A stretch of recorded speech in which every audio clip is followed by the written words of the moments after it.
Jono, lovely to have you on. Pleasure. Thanks for having me. Quick introduction. Yeah, of course. So you went from doing your commercial pilot's license to then working for the airlines in the aviation industry. You then studied afterwards and moved into more of a auditor role. And then from there, as far as I know, you pivoted into then creating or co-founding your own company based on governance, bringing in a large name like with the insurance side as well, again, tying into the risk side of drone pilot and airspace. And you can get in a little bit more. It's impressive that you actually sit on the board there. That's quite interesting. Yep.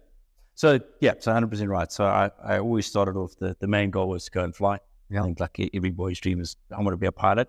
So I managed to see that one through. Obviously I had my old man who got involved, said, well, you can go and fly. And obviously supported me in doing that stuff, but said, well, if you're going to go and fly, go and do a degree first. Mm-hmm. So I finished school, went flying literally day after I wrote my trick. So sort of really, because obviously there was a passion that makes it that much easier. Obviously with the subjects and the flying and the time you got to put in. Did a undergrad degree, economics and management. It's funny that you say that it's every boy's dream, because it was actually my dream as well. And then I found out I was slightly colorblind, and they're like, nope, can't happen. Did you have a game ranger in there as well? Because I did. We picked the two, game ranger or pilot. Game ranger wasn't in there. I grew up a city boy. Right. Okay. So that was a dream. Went to university, got an undergrad degree. Obviously there was always a sort of a backup. I call it the flying thing doesn't work on, and it's obviously quite difficult back then to kind of get into airlines. You have to build up your hours, get experience. But I finished undergrad, then it was full-time into flying. So I finished off my commercial license, became an instructor, got a job instructing. And then, did the rounds that every pilot does. You go and you fly for a small charter company. So I landed up in Namibia there, then got the chance to fly some bigger stuff back in Joburg, flying freight. Then sort of 2004, halfway through 2004, I had a bit of a medical thing where the CIA wanted to kind of do a lot of investigations, means I couldn't fly. Mm-hmm. So, then kind of reality sets in and says, well, cool, good thing I did a degree. Haven't used it in about 4 years by that stage. How much do I remember? And, am I still relevant? Obviously taken 4 years flying where all my mates had kind of done their honors degrees or their master's degrees, started down the corporate ladder. So, reality check, went back to university, did an honors degree, got my flying back up and running.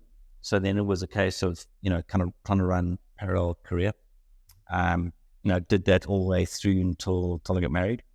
My ex-wife was an airline pilot. So again, another career decision. So, well, can we both be flying and not at home? How does that work? So fortunately they had access to aerobatic aircraft and those kind of things. So the decision was, I wasn't in the South African Airways kind of environment. So I was still flying with charter, smaller things, a little bit less structured. Mm-hmm. So the idea was then to go back and fly, ad hoc for fun, going to the air shows, keeping busy, still being an instructor, but then start climbing the corporate stuff. So from there, joined Accenture, which is a really cool way to accelerate my career. I think it's a place that you learn really, really quickly. You do get chucked in the deep end, sink or swim. Okay, so Accenture is what specifically? So consultant, so management consulting. So I was part of the customer relationship management team. A lot of that does draw from flying. So it is, being structured, being organized, being able to get through a large volume of work. And also exposure to C-suite and all that, those kind of things, which is really, really useful.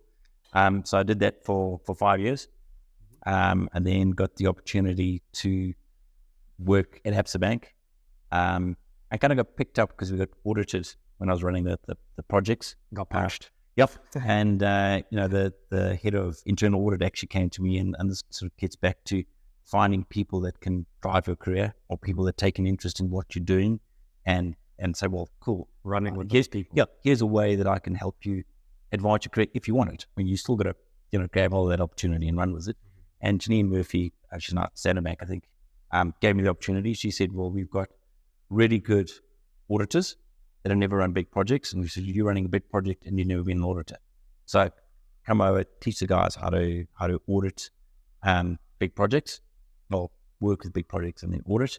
So did that, sort of join the project audit team.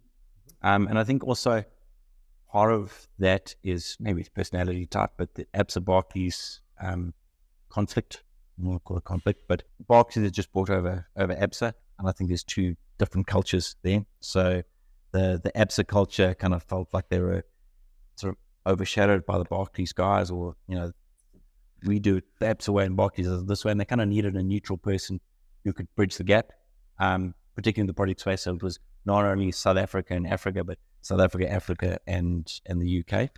So for whatever reason, maybe because I can talk a lot, I got stuck in that role. It was like a peacekeeping role, kind of not being old ABSA, but not being Barclays, so kind of bridging that gap, which kind of really helped, gave me a lot of exposure to senior people in Africa running the projects there, because that was the lead contact point.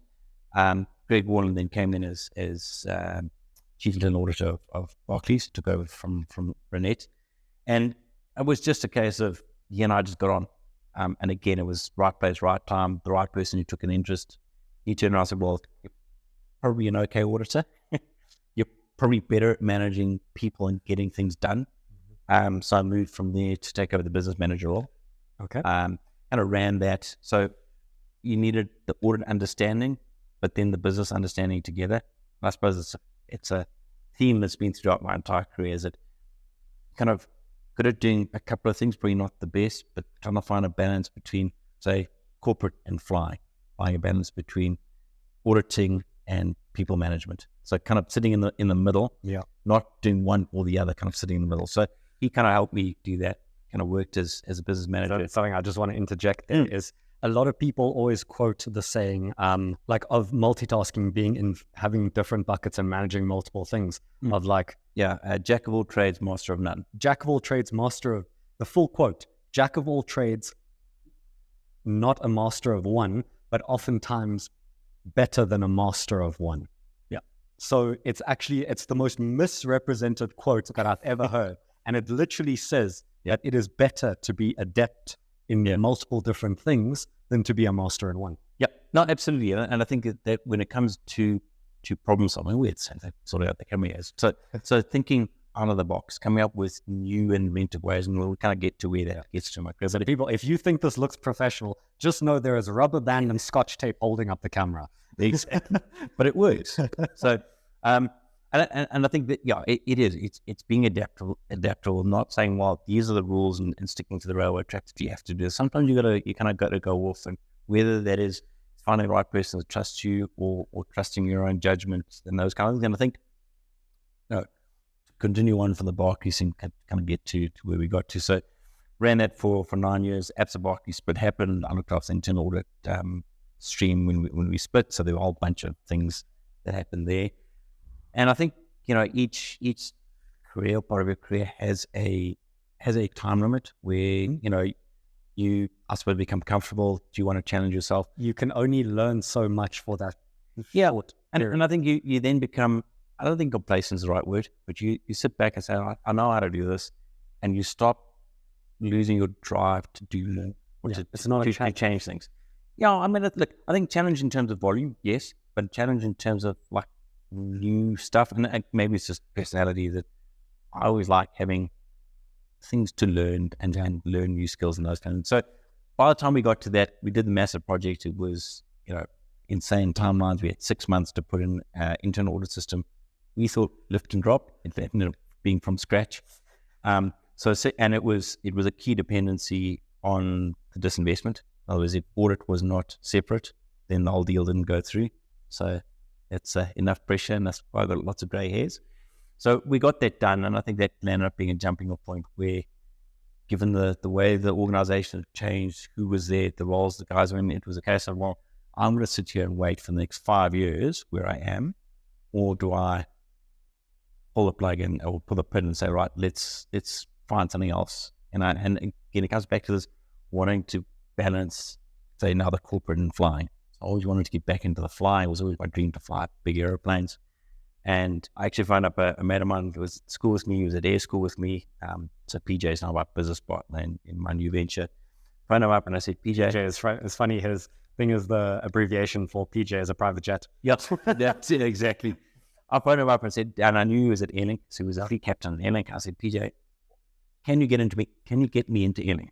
Because I was like, cool, let's park the business side of things, let's go and fly. And the week before he'd resigned. And I said, cool, what are you doing now? And he said, well, he resigned because the way that the roster system worked was he's Aitken, he's always at the top. It was lift and drop. Guys not thinking, just call a name, plug it in, go and fly. So he had this idea of saying, well, how do we use or change the system of rostering and scheduling to make it better on the pilot so they have a better lifestyle? And, you know, given the audit and the controls and the way that works, that kind of fitted exactly with my thinking. So we said, well, we can build a business. We've obviously got the corporate side, we've got the aviation experience and the auditing side. Bring those two together to go and create a rostering platform that is, you know, gives the roster controllers valid choices. So not saying you have any choice, you've got a valid choice. You can pick and choose, but you're picking and choosing from the right list. Yeah. So we kicked off the company doing that, which was a challenge because we found developers. So we resigned from ABSA, spent a bit of time with a dev house because I can't code. I didn't know how developers thought. So there's a 6 month little bit where I kind of learned how developers think. Kind of gave me an introduction into, you know, what to look for in a developer. Because, you know, I was going in blind and you trust someone that they're going to code it correctly. That's something we can also go into because I'm actually working with a team of developers now. Okay. And I also have no idea from that space. Yeah. So, I mean, we'll pivot back to that. Yeah.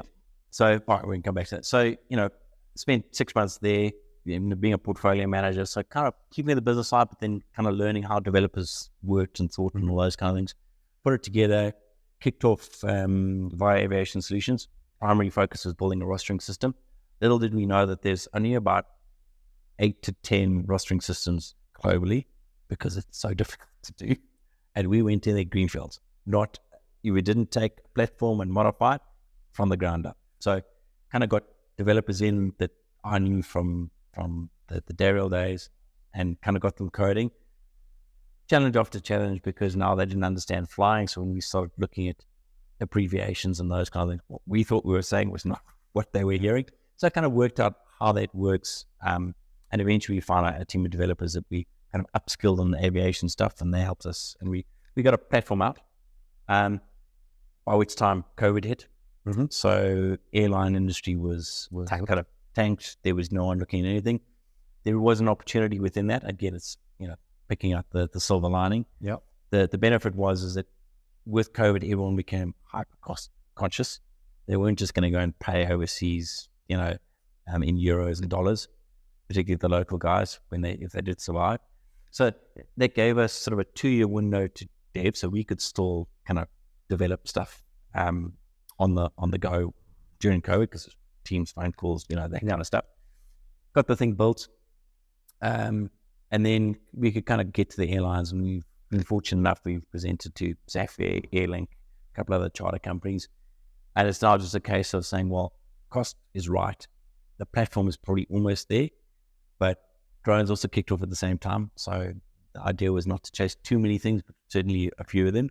So we kind of got stuck into the drones, and I kid you not, was back of a napkin. Here's a cool idea. We can kind of do this. What we're doing in the airlines, we can do for the drones. Mm-hmm. So I did my drone license. This one became a drone examiner. So you end up drone licenses as well. And really, because it's such a new market, it was a new opportunity. So we've kind of got the airline stuff taking over. But the drone stuff is now really just kicked off. And that opportunity, it's new tech, it's new markets. So we kind of got in there, tied up with insuring because everyone kind of stayed in their silos with the drones. Yeah, I do drone flying and it's surveys, it's security, it's that kind of stuff. And they built a platform for that. I think we tweaked it and we said, let's look at the bigger picture. Let's look at drone insurance specifically and drone pilot insurance. So instead of insuring like your car, which is one thing, but let's insure the person that's flying. Yeah. Because the person that's flying it is where, as a pilot, we see the safety issues. It's not necessarily with the drone itself, it's the person flying it. So we can manage them and insure them correctly. and make sure they operate correctly. Build the infrastructure of where they're allowed to fly, so it's easy to understand the regulations. Yeah. And that was the other thing is drone regulations. I mean, A, because they're new, but the way that the CAA, the Civil Aviation Authority, works is that there are a multitude of laws, and they're not always written in conjunction with each other. Someone goes and amends one part, which breaks a link with another part. So it's very confusing for anyone, particularly like any legal system. Yeah, particularly, pilots, we deal with it all the time, and I think it's slightly different. With drone guys, don't necessarily come from aviation. You bought a drone, and you just need to know this stuff. So with one hand, there's an opportunity to take the risk and the compliance stuff, make it easy for the drone operator to understand.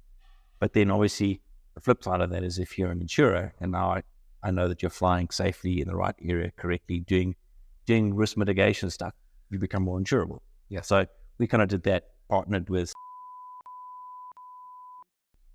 and that's maybe we can beep out back at an insurer.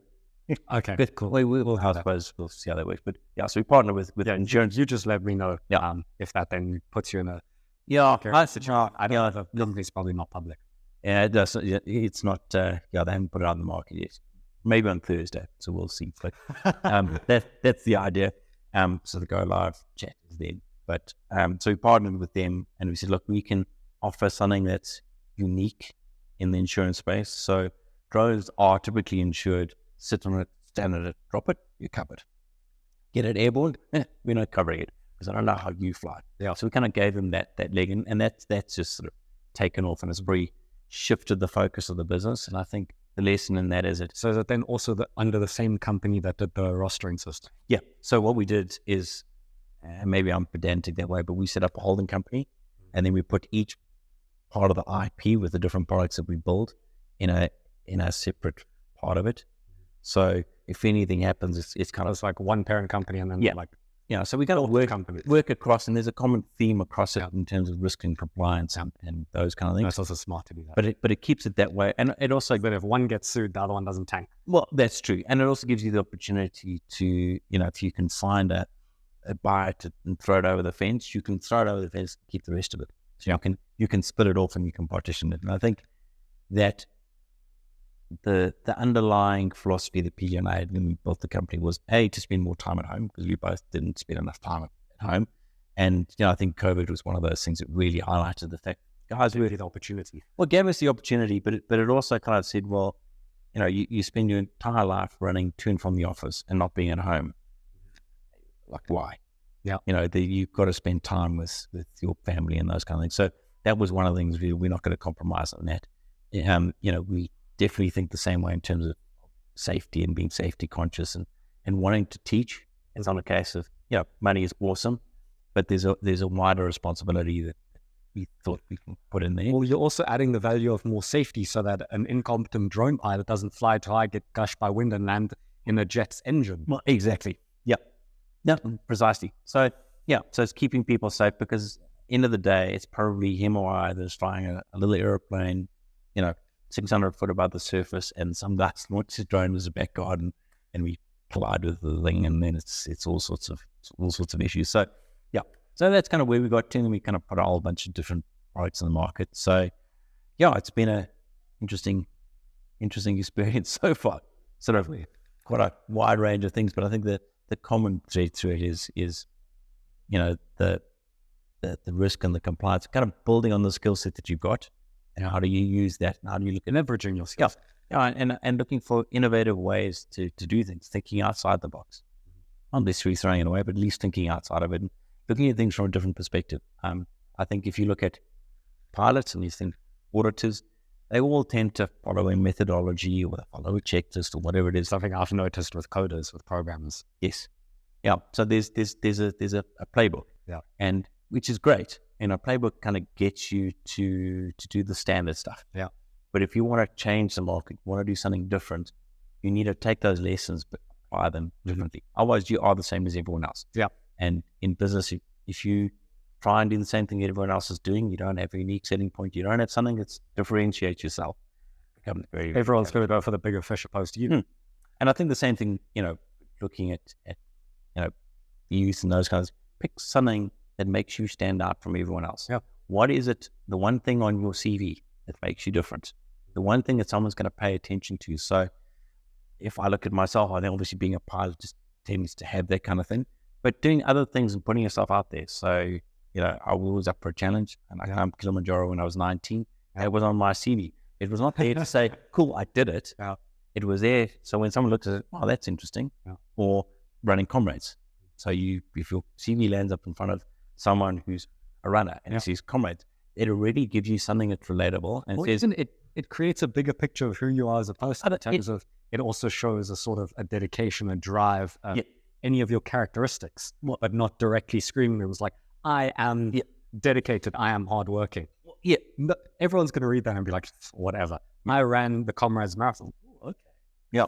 No, it is. It's one of those things. I think you're right. It says, can you apply yourself when it gets difficult? Yeah. Because when Comrades was on Sunday, the hardest thing in Comrades is a mental game. Yep. So when you give them, I can't do this, you got a choice. You either stop or you turn around and say, look, I'm going to go and eat this elephant slowly. It's one foot in front of the other. Every step is closer to, as up on this year, one step closer to being a Marisburg. Mm-hmm. And you go and do that. And, if you're at work and there's, working a 23-hour day because you got deadlines, is the person going to stick with it, or is they going to turn around and say, I'm out, I'm done? Yeah. And I think that's kind of where those things do. And it makes you stand out. It says, well, why is Jonathan different to Peter or different to someone else? Gee, I remember Jonathan had this really weird thing on his CV that he's, run marathons and done this. Makes you stand out. And it's cool. You might not be right for the job, but, even if you don't get that job, you've made at least some sort of impression. And I've had it before where the guys picked up and it's like, you're not right for this thing, but I've got a mate over there, or there's another division over there that could use your skill set. It is. It also comes down a lot more to the person liking you than you actually being fit for the position. Yep. And that's what people is hard to understand. They'll just go through, I've done my degree, I've done this extra certification. It's like, okay, but what's the postal side? Yep. Who are you? Yeah. So, and that's hard to get across on a piece of A4 piece. Yeah, correct. So the trick with flying, and it's probably a good lesson learned, and it certainly helped me, is the easiest, the only way that you get into a small charter company was you took your CV and you went and you made friends with the secretary. She was the first gatekeeper. So not the MD, not the chief pilot, it's the secretary. The secretary is going to give you a CV to the chief pilot. Says, Jesus, Jonathan Bright has come back 5 times. He's clearly keen. Just phone him. And then it opens the door. It doesn't get you through the door, it opens the door. So that becomes important. But it also, for me, it also meant that I was happy going to a big business, call it Adept or Accenture, or one of those kind of things. And taking the head off of the secretary. And walking in there saying, geez, can I speak to someone about, not necessarily about a job, but I'm interested in this career. I'm interested in moving into this field. Is there someone I can talk to? And what that does, I think, in my experience, is that opens up the opportunity to talk to someone who can actually help you. So you'll find that a lot of guys that are senior in business, not all of them, a lot of the senior guys actually want to help and bring people up and grow people. So by doing that, if they pick up the phone and they say, cool, there might not be a job here, but go and speak to these people. Here's a connection, build that network. I was really bad at building networks, particularly at Accenture. Judge me on what I've done. And it is, that's part of it, but also building that network. And those guys will pick up the phone and say, like, cool, head of discovery, for example. Pick up the phone, like, I'll be chat to you. If you want to get into the medical field or medical insurance, say, this is who I think you should talk to, or this is what I would do to do it. Because those guys are willing to help. They're willing to give advice. So, And then even if they just give advice, say, like, this is what I would do, then you go to that person, you say, the head of discovery gave me your name. This is what I'm looking to. Just also that little name drop of those little referrals, instantly door open. Yep, exactly. Yep. And like I said, it gets you to the door. You're still going to walk through the door. Yep. Absolutely. Still got to sell yourself. But that's on you, But I mean, it's finding opportunities. And I think a lot of people turn around and say, well, there are no opportunities. And for you, it's everywhere. You've got to make your opportunities, and you've got to be open to looking at it. And I get you can get stuck that, I'm sitting here sending out 1,000,001 CVs. You've got to put yourself out there. Otherwise, no one's going to notice you. And again, it's making those connections, even if it's, that's not the person where you're going to get the job, they'll point you in the right direction. Yeah. Bang, sync audio. Cool. Win the game. I'll give you a checklist next time. Actually, at this flying checklist. At this point, I should have a checklist. There's you get checklists of everything you need to go through. It's amazing. Like auditors use them, QA we use them. The drone guys that we work with should use them, but those guys think they test pilots. Yeah. And it's not there to do. It's weird because you get the extreme. Save capacity in your head. Yeah, you get guys that use checklists religiously, and then you get other guys that and they've got like the most detailed checklist, which is overkill, and then you got guys that don't want to touch them, and you kind of got to get in the middle. So these guys, you got to say, well, you don't need everything, and these guys like you need the basics because it's the last you forget. Yeah, one small thing. When you forget so many little things. I saw a YouTube thing for a brand new, I think it was Chieftain. And he's like filming this Chieftain coming in that he's just bought. The guy forgot to select the gear down, and he gets get the deck, and he climbed away. I was like, oh, I wouldn't want to fly with dented props, but yeah, it's because it's a simple checklist item. No, it's awesome. And even the podcast thing. The co-host of mine, he recorded a podcast that was online because the guy is based in America. Also, really influential guy, has a really good following. Yeah. And I just realized I don't have any of my notes, and those are all on the phone. Did you want the paper notes? Yeah, that would actually be great. You can. But you'll have to excuse my scribbling, but you can win pointers. Oh, lovely. There you have the notes already. Yeah. He went through the entire podcast, hour and a half, hour 45-minute podcast with this guy, and then realized that only now when editing 2 weeks later, it was recording the wrong microphone. He had the professional microphone in front of him and was recording from his laptop camera. Oh, okay. Yeah. Yeah. Okay. So it's like, brother. And then he still said to me, it's like, no, like the software that we were using recorded the wrong mic. And I'm like, listen, our podcast is about men taking responsibility. Stop being a bitch. Yeah. You fucked up. You didn't check it. You didn't set it right. Software doesn't do anything on its own. No, it doesn't. No, you're right. You messed up. Yeah. The only fix I can think of is you put subtitles at the bottom. You found it at the bottom. Oh, well, it's audible, but it's just, it'll be such a disparity in the quality to what it could have been. Yeah. And then you also have the disparity because obviously the person on the other end had the professional mic. And you come here with your dinky laptop mic. Yeah. It's completely unprofessional. Yeah. No, optics is a big part of it. Yeah. But anyway, it's same scan. No, I said to him, like, listen, there's nothing you can do now. See if it's still workable. Software, play with audio. You've now made yourself another 10 hours of work. Do it. Be better next time. You won't forget it, probably. Well, that's the thing. Is as long as you can learn from it. And there's the difference between like the medical profession and the aviation profession is that you learn from your mistakes in the flying profession. So, medical thing is tongue cheek. You bury your mistakes, but like if you make a stuff up, you don't want it to be known like. Reputation, all those kind of things. Where in the airline, you gear up landing, you do something wrong, it's published, it is shared through everyone who's flying that airplane, or you can go read it online, and so people can actually learn. So it's not a case of like, well, let's hide it. Well, I made this mistake because I didn't do X, Y, Z. I made this mistake. That's why I did it. So the next time you're in that situation, you can do it, and you can learn from it. Yeah, it should be. And corporate's the same. So we try to put in agile thinking into the bank. That's exactly what it was. It was saying, guys, sit as a team, discuss where you're stuck. And it might be someone who's already in your team you wouldn't talk to necessarily. And they'll say, well, hang on, I had a similar thing, dealt with it this way. Yeah. And you can learn because, if things sit in silos, no one knows. That's the team learns. That's the worst thing when people are like, they won't even bring an issue up. No. And I'm like, how the hell is that ever going to get solved? It's going to lead to resentment and bad feelings. But also then there's your organizational maturity is part of it. And that's one cool thing. But Adept doesn't seem to have levels. Yeah. So everyone there is pretty fairly senior anyway. Yeah. But if you wanted to go to Richard or one of the senior guys and say, look, this is an issue, or this is what I thought about. Cool, come tell me. Whereas, depending where you go, there are certain places where, hang on. Well, there's so many places where the hierarchy. You're a consultant, and that's an MD. You can't go talk to them. No, I noticed it with Adept as well. I mean, I was a kid going to St. David's, and I was able to come into the office. I would always shake Justin's hand. Yeah. Gerard was there. I would always say hi. Yeah. We would chat. I would go into the one meeting in our bank and work there.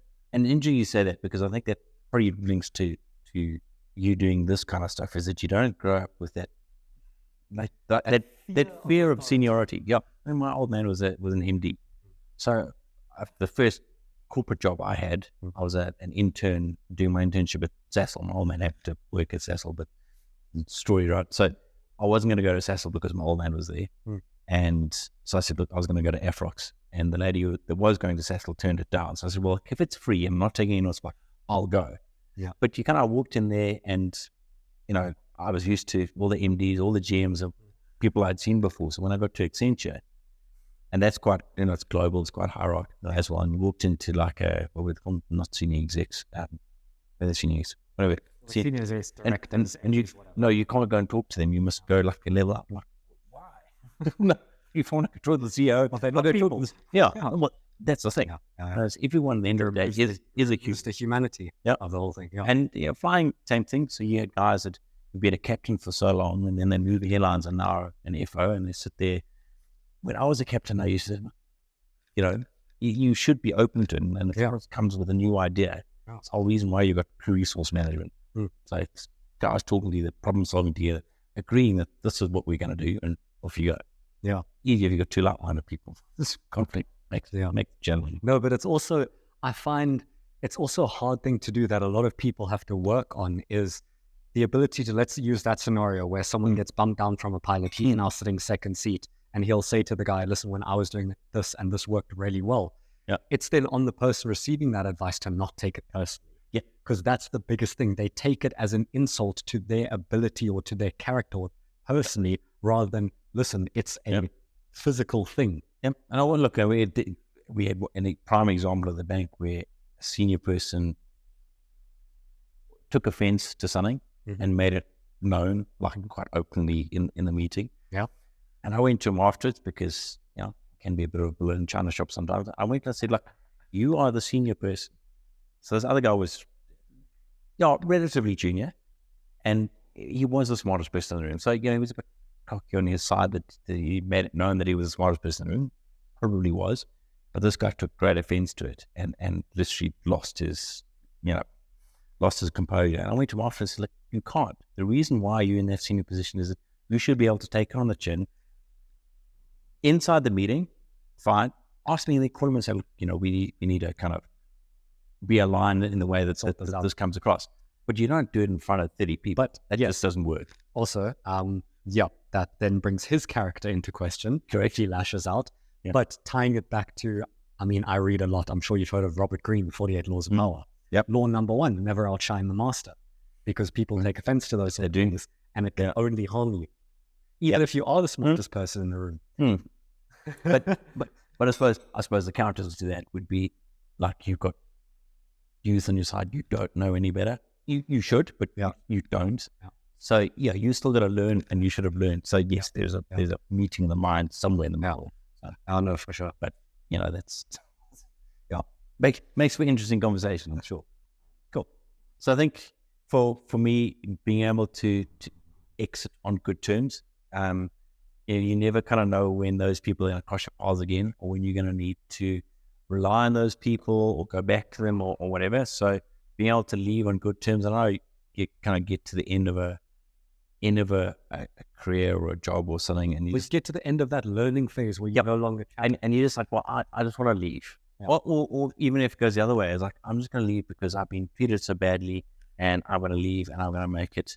Hope they don't make it, which is a natural reaction. You have those kind of things, and even if that is your feeling, it is to actually leave on a good term. I've got examples in my life where I didn't necessarily get along with someone else, but I made sure that when I left, when shook hands, said cool, and whatever it is, 6 years down the line, that person phoned me to say, look, I've been seeing what you've been doing in your business. Can you come and talk to me about drones and those kind of things?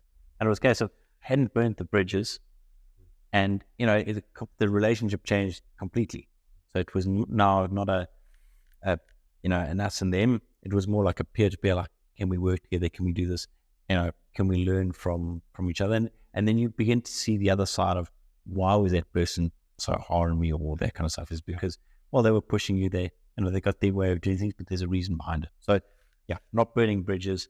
That's a fervent belief that I have, is that burning bridges can only hurt you. Absolutely. Because it's not only, you burn the bridge with that one person, but, it also talks to your reputation and those kind of things. And the world is not that big. There's that 7 degrees of separation or whatever it is. Someone will know someone, particularly depending on the industries you're in, being involved in audit and aviation. They're very, very small environments anyway. Everyone seems to know everyone. Mm-hmm. So you go and you burn a bridge somewhere, it eventually will come back to you, or someone, you share a CV and someone picks up and says, you worked at Barclays. I know someone at Barclays. And if you made a big enough noise when you were leaving, no, don't go and hire them. Or, I would like to believe that you could pick up the phone and phone anyone for a reference at anything, even if you don't know who they are. You pick up the phone Oppertunity order and say, do you know Jonathan? Someone would turn around and say, yeah, cool, I know him, and yeah, decent guy, did what he needed to do, added some value along the way, regardless of who they are. It can be the CIA, it can be the most junior person there. Yeah. And I think that's what you kind of want to leave. Because that's something just particularly young men need to get this. It's the only thing that you can actually control is your reputation. Correct. And that will be your biggest selling point of your life. Yep. Is your reputation. You need to guard it with your life. Well, exactly. I think, I mean, you're right. There's things that are in your control and things that are outside of your controls. How you present yourself to someone else, how you react in certain situations, how you treat people. Goes back to that thing. And people will forget what you did, but they'll never forget how it made them feel. Yeah, and it's up to you. That is something you can control. So it's all internal. Yeah, no one else can control your emotions other than you. Yeah. So yeah, and there's that old marketing thing. Is that you have a good experience, you tell one person. You have a bad experience, you tell 10. And your personal brand is exactly the same thing. You make a hash of it because you lost your cool, or you slammed a desk, or you one slip up can ruin 10 years of good work. Absolutely. Yeah. So yeah, it is about leaving on good terms, making sure that you don't have to be liked by everyone, but everyone's at least got to say, well, did you conduct yourself in the right way? Whether they agreed with you or not, or whether there's a personality clash or not. Did you get your stuff done? Did you support the team? Yeah. How were you when you interacted with everyone else? Are you going to sit on your own and do that? Or do you kind of embrace the team environment? And it's not comfortable for everyone. Mm-hmm. Not everyone is an outgoing person. Yeah. Some guys are introverts, some guys are extroverts. But I also believe it's something that you can learn. Look, I would, to a degree. I would agree with that. So as much as you probably say them, I'm an extrovert. I get this all the time as well. When I am with people, I am an extrovert. Yep. But I need a break from people. I need to recharge by myself. Correct. I cannot recharge. They always refer to this as recharging your battery. Do you do that in crowds, or do you do it alone? Yep. I do it alone. No, I look at that would, by that definition, make me an introvert. Yeah. And also if you're comfortable spending time with yourself. Yeah. So I'm more than happy to be on my own for, run trail races on my own for 23 hours. I'm happy. I'm comfortable with it. I can do it. Whereas I know some people, can't. But I think, for me, it's very situationally dependent. And I think all these learning courses that you go on, which is really good in terms of understanding yourself and how others perceive you, comes back to your brand, those kind of things. They're really, really useful, but they're also quite strict in terms of you fit this bucket or you fit the next bucket. Yeah. And it's not a case of being, which bucket are you in? It's, for me, very situational dependent. So we use an example, flying an airplane. So you can be introverted, but you fly an airplane. There are times where you turn around and say, but I don't agree with this. Don't do this. Or we need to talk about this. Because if you sit on your hands, something goes pear-shaped.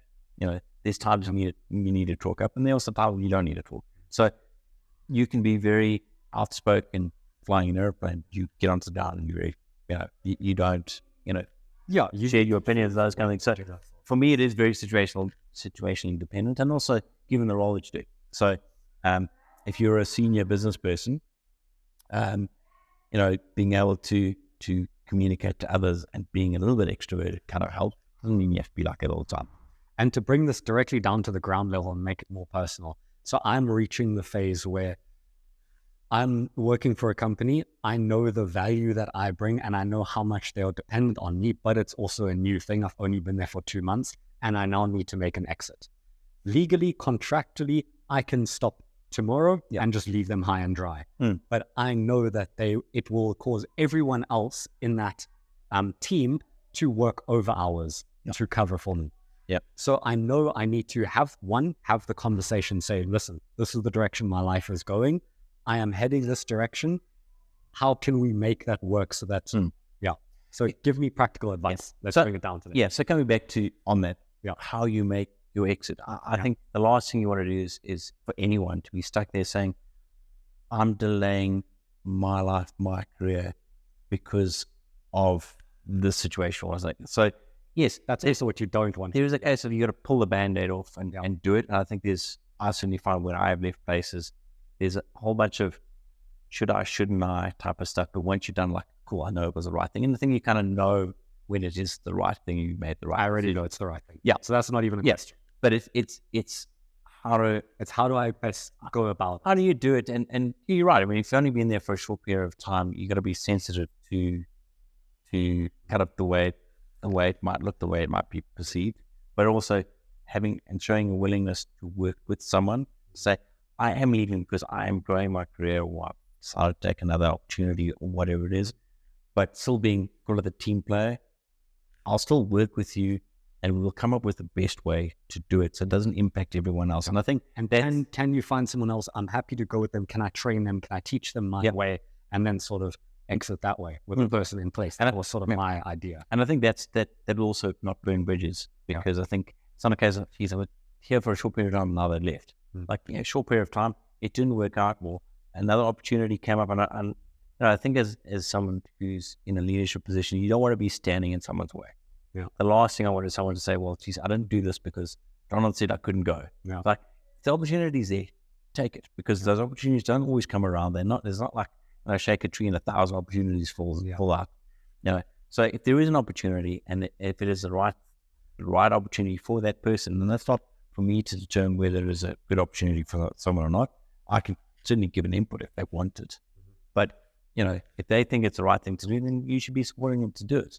But if they're showing a willingness to say, well, let's backfill, let's get someone in, let's make sure that something that you've invested in is still going to work, then that's cool. I think that's your brand that talks about how not burning bridges talks to managing everything. And I think the relationships you build with those people down the line, because if you're in that industry, and I am staying in the industry, that's the thing. You're going to come back. Hopefully that employer is then going to become a client in the future. Exactly. So that's something I also have to take into account.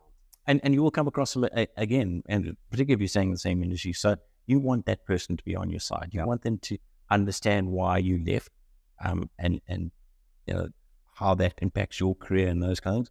But also, like, leave them with the good thing, like, geez, we should have worked really hard to keep this guy because he's got all these really cool ideas, and we could have maybe used some of them. So those kind of things. No, that's also something. I don't want to leave any bitter taste of anyone when I then do exit. But then also, how would you bring about, because obviously I've noticed a lot of things that I am critical of, that I then also almost feel obliged to bring up and say, hey, like, listen, this is like great from this perspective, but these are a few things where I've noticed where it could be vastly improved. But then also you don't want to like end off on saying, hey, this and this and this was bad. So I think, and I think that comes back down to how does the exit interview, and a lot of people don't do exit interviews. No, they probably should, but it's how do you take those lessons? Say, cool, we haven't retained them, but it might work for someone else. And I think, if we bring it back to why we started Bio in the first place, it was, say, pilots were leaving for certain things. So particularly in the regional carriers, money was one kind of thing, and lifestyle was the other. And depending on which way you looked at it, I looked at it saying, well, small regional airliners can't pay more. So the money is something that's very challenging, particularly with rands to dollars and those kinds. So but can you improve the life? But lifestyle is something that you can improve. And it comes like, why were the guys leaving? They're leaving for more money, and they were leaving because they flew less. So they weren't signing on at 5 a.m, finishing at 9 o'clock at night, signing on again at 4 the next morning. So let's give them that. Let's give them certainty, so they know what's happening next week, 2 weeks, a month from now. If you have certainty, you can certainly push someone hard for a week or two, even if it's in corporate.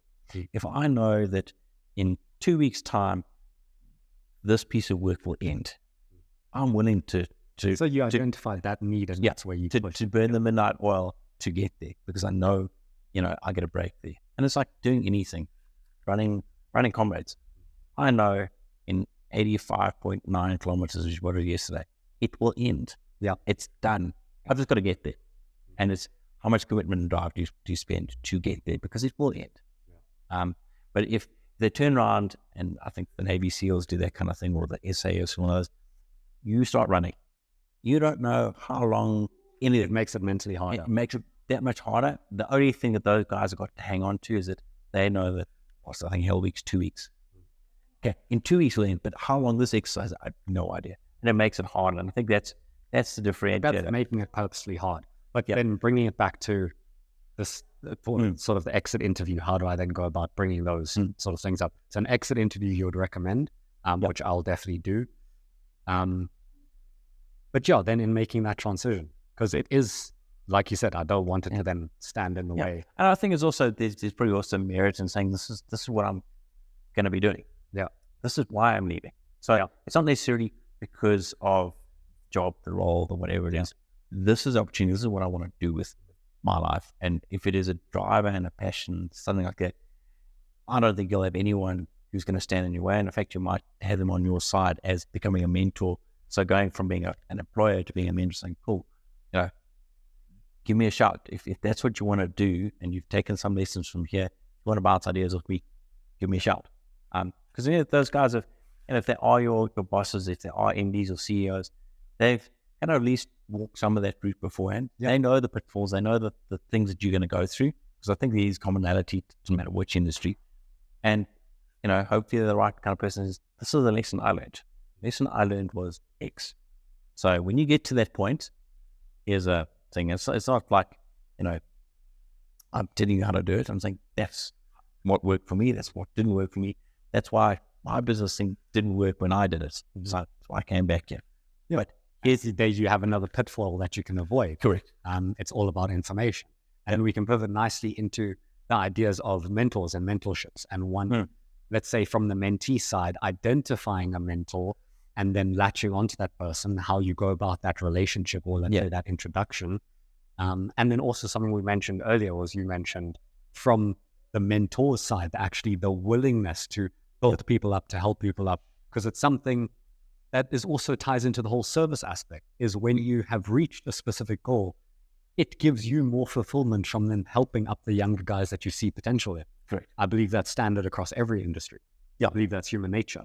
Yeah, absolutely. And I think, CEOs, you'll see when they retire, that's why they become non-advisory. They go into coaches. Yeah, they go, so like, I'll put lessons, I'm not going to help grow my career anymore. I've hit the limit, but I can help other guys. I can push the industry forward. And, to be a leader in any business, you've got to have some passion for the job. So why not go and give that to the next guy, say, here's a bat and carry it on. So I think when it comes to identifying mentors, look, I think I was very fortunate that just kind of happened to fall into their lap, I suppose, where they've turned around and said, well, they've identified something that I wasn't aware of. And said, well, we think we can work with you. We think that you've got the right skill set. But then it's being open to saying, cool. For me, it was a change of industry. I was moving from a consultant to being an auditor. I'm not an accountant. So, it's a very, I always thought auditing was accounting. It's not really. But it was, cool, I'm going to become an auditor, one of those kind of guys. So it was taking that chance, but also having a mentor that believed in me being able to do that job. Yeah. So I think I was lucky that whether it was Janine or whether it was Greg or whether it was someone else, I kind of found them, but I think it was also some realization, but these are the people that can actually help me. And I think for me, there's two types of mentors. There's a mentor who's able to do something with your career, grow your career, put you in a position, promote you, do those kind of things, give you the opportunity. I think that's one. And then I think the other mentor is just someone who makes the connection, the introduction to someone who can do that. Mm-hmm. And I think you don't want to discount the person who happens to just be a principal. Have a good telephone. Yeah, a principal in the bank. You know, he's not in a position to hire you. He's not in a position to change your job description, those kind of things. But he's got the relationship with someone who can do that, and he can make that introduction. So I think while it might not necessarily be a mentor as such, it's also an important person that you need to identify to say, right, there's someone who's like-minded, who I get along with, and he can make that introduction. Because it also becomes the way that they interact with other people. I think it also says a lot for you if they're willing to vouch for you and say, look, I know Jonathan, and I think you should have a conversation with him. Yeah, that is very valuable, I think, because, you know, as much as you can, you know, go and find a business and pick up the phone and say, can I speak to the head of marketing in this person? If it comes from someone that person already knows, it's worth 100 times. Absolutely. Yeah. So I think that's a very important. That's how this podcast happened. Yep. Well, exactly. Yeah. Yeah. So yes, I'm also grateful. My mentor also fell into my lap. Don't know if you would consider me a mentee yet, but he's going to soon. Well, but yeah, it's also, like you said, you have to, these opportunities once in a while will land in your lap, but you also got to be able to identify them and run with that. Yeah. And then be willing to take them. Yeah. Be willing to take them, be willing to upskill yourself in order to do the position well. Yep. But also identifying the people, because I also believe in the whole, every life is sales. That's just ground level. But in the idea of buying into a particular person. So you also have to a certain degree, like the person, you have to respect what they've done, whether a career, whether it be personal, their characteristics, their values, their morals, who they are as a person, to even consider one, working with them, or two, taking them as a role model or a mentor in any specific field. Yeah. And identifying those sorts of things are a little bit more nuanced. Obviously, you get your gut feeling, which I believe you should always run with. Yeah. But yeah, that's something I've had to sort of look a little bit more into. I think you can also identify people that are core captains of industry or those kind of things that you don't necessarily get along with. Yeah.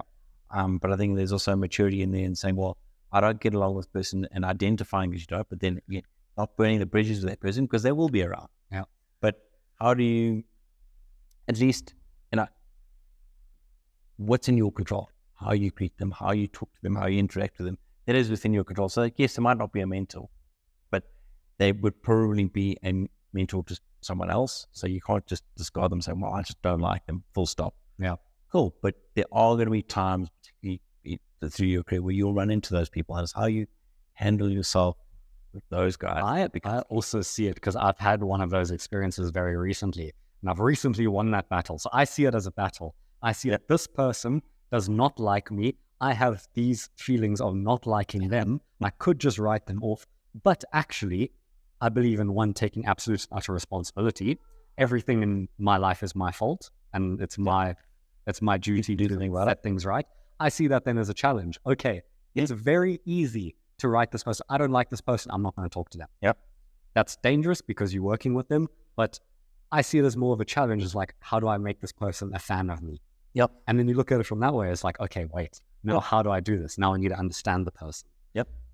Well, I think, so I think one of it, you can get them to be a fan of yours, fantastic. Yeah. But also get them to generalize, say, well, fine, I had this impression of someone, but actually they've turned around, they've done good work, they didn't. So I respect them for what they're doing. Yeah. I don't have to like the person. Yeah. But I think respect transcends being liked or not being liked. Yes. So I respect this person. If I ask them to do something, if they take on something and they take ownership of something, they actually get it done.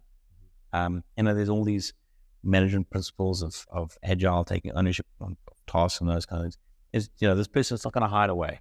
They're not going to turn around somewhere. I'm going to just hide in the shadows and no one notices me. That's fine. I'm going to do it. Do they stand up? Do they take ownership and say, well, this didn't work? Man, it worked. How do I learn it? Yep. Taking responsibility and of work, of life, of those kind of things. And I think you have to take responsibility in your career. So that's, finding your mentor, but then it's responsibilities on you to make that connection, to keep that relationship going. That is on you. That's another thing I am navigating at the moment. I have a lot of really cool people that I want to stay in contact with, who I know will develop my career. How do I go about keeping that contact? Yeah. Is it because one, you don't want to harass the person? Sure. On the other side, you don't want to be too distant where I then pick up the phone and call this guy and it's like, Luca hasn't called me in 3 years. He wants something from me now. Where you want the reception to be, oh, it's Luca, cool. We chatted a couple months ago. We saw each other. Yeah, what do you want? I'm sitting recording with someone, but what can I do for you? Yep. Well, exactly. How do you go about maintaining those relationships? Yeah, that is a tricky one. And you're 100% right. You don't want to pick up the phone every time because I want something. Yeah. I think it might be a case of, well, let's take, you can phone them and say, I want something. I would, piece of advice or something. But the other thing, you can turn around and say, look, we haven't chatted in a while. I've managed to do this. So, within Bio, we've made a couple of good connections down the line, and people we see infrequently. It's a case of dropping them an email that says, by the way, we've managed to do this. Remember we spoke 6 months ago and I said we were going to go and we are chasing down this opportunity. Well, we've managed to do something with it. So it's just an FYI. I don't need a conversation about it. It might just be email, it might be a text message to say, cool, how's it? We managed to do this. So, we took your advice and I managed to do this. So I'm not asking you for anything. It's just an FYI. It just keeps that communication open. And I think that then opens the conversation. It does. And you might find them turn us, well, gee, you met with so-and-so. I know so-and-so. Yeah. Now there's a conversation. You want value. That's the thing. That's what I've noticed as well, is you want it to be like, tell the person, oh, I've managed to do this, or oh, I'm starting in this career. Yeah. And it's like, oh, cool, I know some people that would be able to help you. You want it to then, you're not asking for, hey, can you help me further my career? They're volunteering. Hey, I've done this. Yeah. They're volunteering it. Yeah. That's when the best. Exactly. Yeah. So, and I think part of that is, because not every week, it might be 6 months down the line, it might even be a year down the line. But, I haven't forgotten about you. This is what we did. We discussed this, and you're right. Mention that it's not about what you do. It's who you know. And it is. I mean, as much as that sucks and as much as people are uncomfortable with it, you've got to do it. Again, flip it. It's an opportunity. Well, exactly. Yep. Well, that's it. See everything as an opportunity to get. Yeah. And also, I shall check. This guy was staring in here. I think he's just checking up on us. He's not waiting. Yeah. Yeah. It's also taking an opportunity and doing something good. Where you can. They did a study in, I think it was Ireland, where it took a whole bunch of people and they doctored the sample population. So they took two groups and they picked like 10 people. Yeah. And they said, we're going to make these guys feel lucky, be lucky, that kind of stuff. So like they'd walk in and they give them a fake lottery ticket. The placebo effect. Yeah, they give them a fake lottery ticket. So you won £2. And then they'd go to the next door, and the next door says, we just got this promotion. The 10th customer, you won this. So they created luck for these things, and luck created luck. Mm-hmm. So the guy would then see they drive a bus past that says, text this number and win £5. So they now see it and they text and they so these guys winning created winning and luck created luck. Then they took other guys who never won anything. That same truck would drive past and they just didn't see it. Yep. And ties into the opportunities that exactly. All mindset. Yeah, exactly. So these guys, because they were feeling like they were lucky, because they were finding the opportunities, they found more of them. Whereas the guys who weren't finding opportunities because just didn't. It instilled that self-confidence. Yes, exactly. A part of that, yeah. Yep. And that's also, it's funny that you mentioned winners win and losers lose. Correct. And that's something that you need to then identify in your life and identify particularly your circle. Yep. Are you hanging around with bums that are smoking weed, drinking alcohol? Are you hanging around with people who don't want anything from their lives? Yeah. You need to surround yourself with winners, or even if you don't, even if you have to become comfortable in your own. Socrates said, he who enjoys, I'm paraphrasing now, he who enjoys solitude is either a wild beast or a god. That's a bit excessive, but I believe it's something everyone needs to have. They need to be able to sit in silence. And even if you can't influence your circle, if your circle then just becomes you and you get the right mindset of, okay, I am a winner. I step into that. I am the person that's already successful. This is one of my mentors, John Gabb. He talks about a lot is one, gratitude. I believe gratitude is the highest emotion. You cannot be depressed. You cannot be angry if you're feeling grateful. Yep. And secondly, the idea of stepping into that future person. You have this vision of this is who you are. You are successful. You are mega successful. You are rich. You have retired your parents. You have an amazing family. You have these characteristics, these morals. You run your own company. Then, okay, cool. The characteristics, how this person acts, bring that then into the here and now, and you are that person. Yep. And you act like that person would act, because there in acting, you will then become that person. Yep. So it's about bridging that gap. Yeah, true. And I think part of that is one of the other things me was you mentioned tenacity and those kind of things. It is, and I think for me that's the reason why I do these stupid ultra long races, because they are hard, because there's a lot of stuff that is difficult, and life is not exactly easy. But do you have the tenacity to put one foot in front of the other and keep on going? And I think that shows a lot about your character and the way that you go about approaching things. So you have to be tenacious and know what you want. Yeah. If you can sort of drift and kind of go along and peace. In my experience, anyone that drifts, they never get anywhere. No, exactly, because you haven't got, and it's not to say you need to have, specific pegs in the goal. I want to have X by the time I'm 43. I want to have Y by the time I'm 50. Because that's another thing. You cannot control the outcome. Exactly. You can control the input. You cannot control the output. Exactly. Well, precisely. And it's taking ownership of, cool, this is what I am. So, I might be, these really cool stories you see on LinkedIn or Facebook, those where someone was a petrol attendant. He said, geez, he wanted to be a doctor. And he found a way to be a doctor, whether it is finding sponsors, mentors, those kinds, getting people to believe in what he wanted to do, and then sticking with it. Yep. I've seen it in the reverse, where people get handed things on a plate. So here's go become a pilot. The guy's got no passion. Seldomly works out. The guys who's got no passion in flying and those kind of things. So they might be clever enough to do it. They go through it. They get the qualifications. They don't do anything with it. I also believe that certain things that you are looking at for the output are lagging indicators. People attach a lot of value on the material. Okay, money. Yes, money is important. You need money to do everything. Everything. It is important. Okay, cool. Your goal is now monetary. To break down that goal and make it not more monetary, make it more like what it can get you. But okay, let's say you have a monetary goal. You need to become the person that puts in the work to be able to achieve that monetary goal. Cool, but you also have to identify that money is a lagging indicator. You can put in the work now, the money will come later. You won't see it instantly. There's no such thing as instant gratification. You see someone with a good physique, that's also another instantly. People judge on first looks. You can see even through a shirt that you have a good physique. That immediately tells me something about you. I cannot respect someone that's obese. It's something that I cannot, because I know they lack discipline. But tying that back, I don't know where I wanted to tie that back. So look, to pick up on that. So money goals as being one thing. So you can be, but that might actually cloud your judgment, and you might turn around when you talk about your personal brand, how you come across, how others perceive you, those kind of things. You might be chasing the money, and that actually clouds everything else that you do, because you treat people as resources if they're in a team.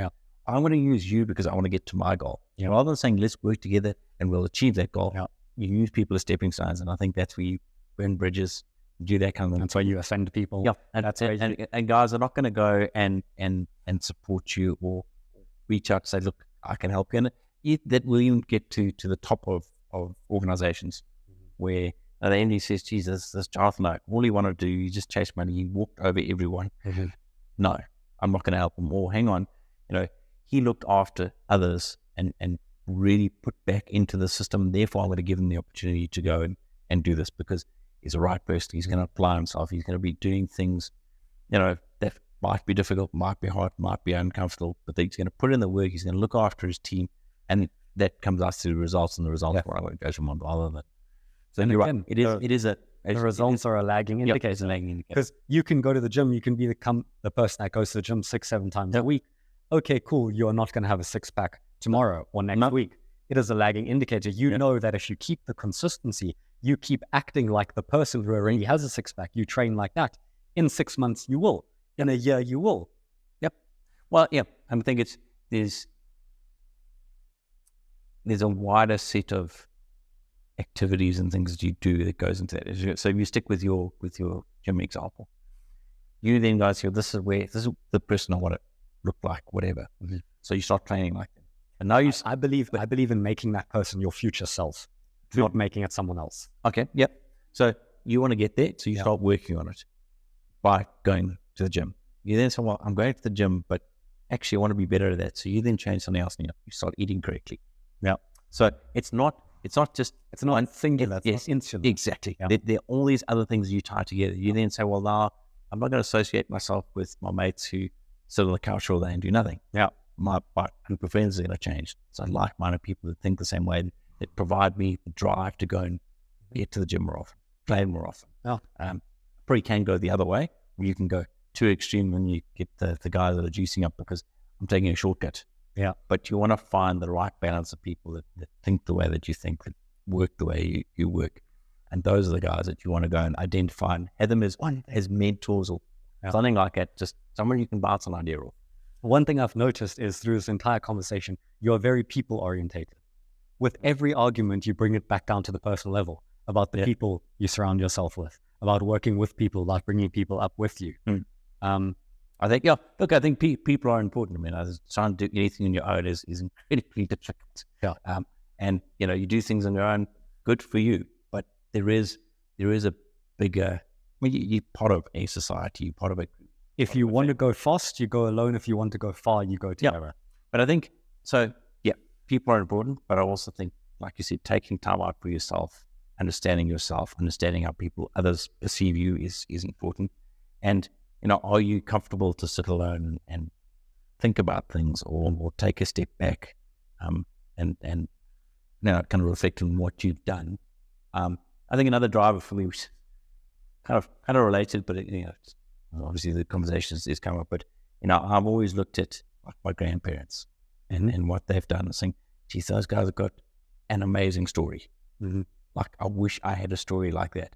Kind of forgetting that, geez, I've done a whole bunch of things, and that's probably why I've done a whole bunch of things, because I want to have a story. I want my son to turn around and say, geez, my dad did this. He's absolutely nuts. He ran comrades. He did Ironman. Like, I don't understand why, but I've done stuff.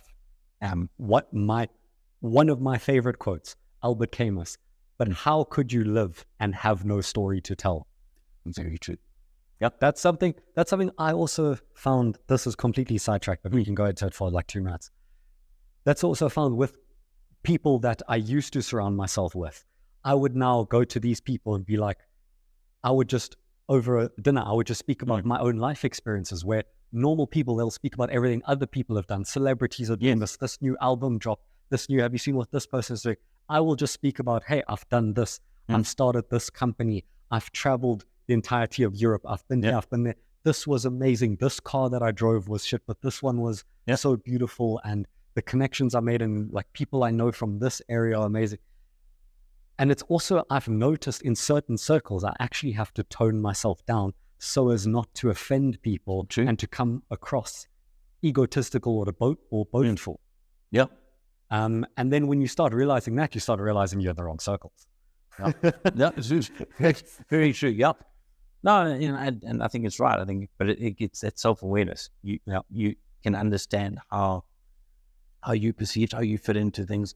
And again, it's not, morphing from one to the next, but it's saying, well, I'm kind of aware of where I'm operating at, and my immediate circle might not be where I'm aiming for, but that's where I am. And how do you fit in there properly? Because for whatever it's worth, it might be the wrong people, but they're kind of group that you got to rely on in the meantime. So I'm not saying you discard them. I don't think you ever discard them. Obviously, the bad influence, absolutely. But there are going to be some people in there that you can take those lessons and push them forward. Say, right, I learned from that. Yeah. I don't want to go back. If anything, they're a good example of what not to do. Absolutely. Yeah. Yeah. Every example doesn't have to be like, this is the absolute perfect. I'm like, examples that, well, don't do it that way. do it some other way. Yeah, for sure. Yeah, look, I think that last one, so specific messages for young people and people starting their career, I think. Yeah. So it's probably the hardest one, because there's no hard and fast rules. You should do this. Might have worked for me. But I think, Well, I believe there are a few. You should take responsibility for your life. I believe every young man should get in shape. It's the best thing you can do for mental and for everything else. Yeah. Like we said, it overflows into other areas of your life. Yeah. I believe there are certain principles that everyone should. yeah, but yes, okay, yeah. So other than the set ones, you should be doing, these other things. But I think, it's not for me to turn around and say, you must do this. Because there are certain set principles. Taking responsibility is one. Showing some tenacity and wanting to do whatever piece of work it is. And even if it's for the short term, saying, well, I want to go and do this. But, how do you take ownership of your current situation and saying, well, if this is what my goal is, how do I fix what I'm currently doing? How do I make the connections to say, well, if my current skill set is, I don't know, say you've just qualified university, you just finished varsity, and saying, well, my current skill set allows me to do X. I might want to go and be the MD of a neuroscience thing. You can't go from zero to hero. You need to be able to build that road and look at that road.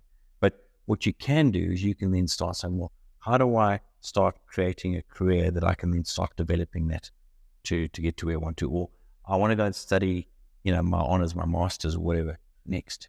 But I haven't got the money to take ownership of your current situation and say, well, I might not be able to do it now. I don't need instant gratification, because I think that's a problem. If people don't have this, everything must be now, I think you can end up in a negative spiral, because I haven't got it now. So-and-so's bought a car now. Their situation may be completely different. Take ownership of what you got, even if it's taking a small job doing something, and you can start building that. And I think if you do that, even if you took a job working at a fast food outlet or something for minimum wage or something, I can almost guarantee that anyone who's worth something, someone that you want to have as a mentor or something, they're going to look at that and say, geez, you took two jobs, you took an extra job, you took something that you thought that you were overqualified to do because there was nothing else.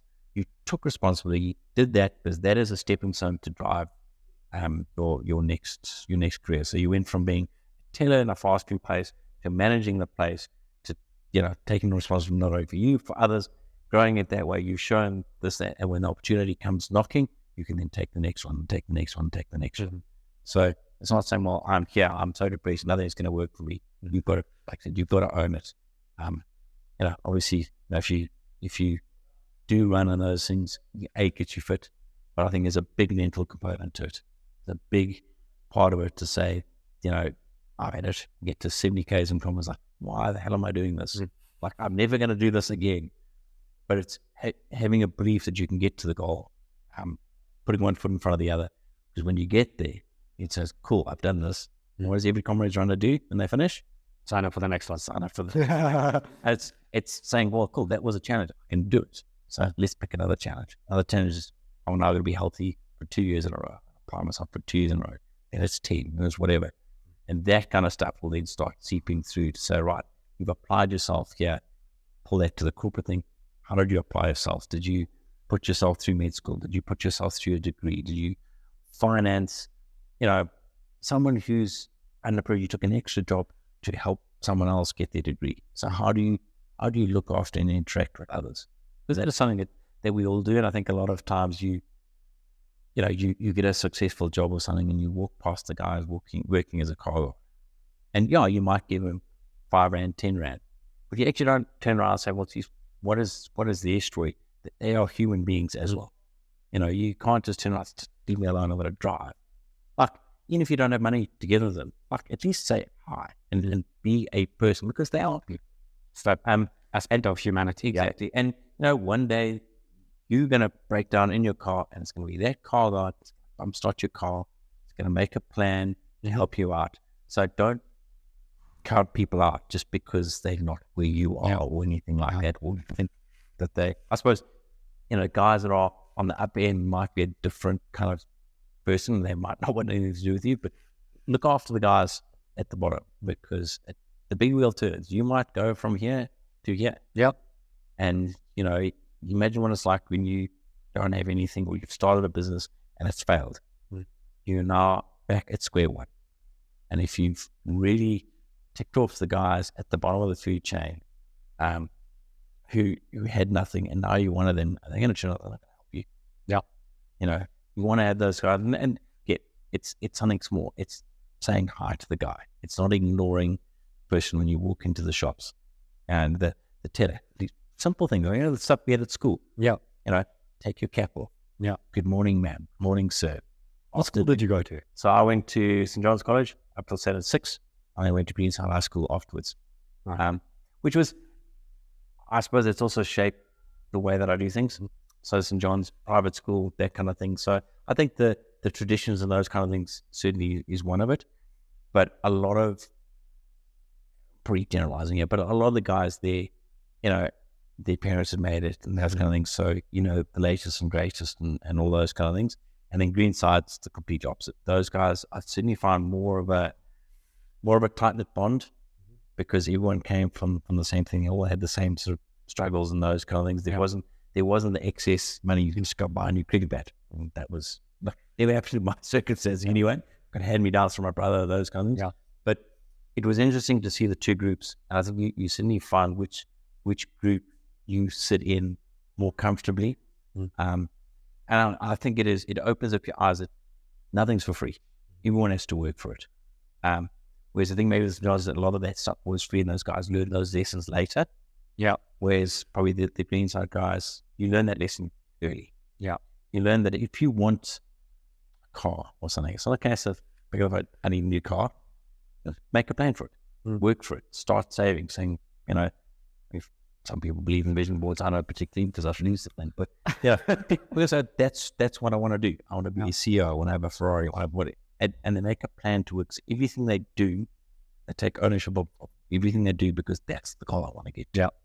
So, yeah, but I certainly think that how you treat people is a big, says a lot about you, and I think it builds your personal brand. It gives you the right life lessons and you know, yeah, those kind of things. 100% agree.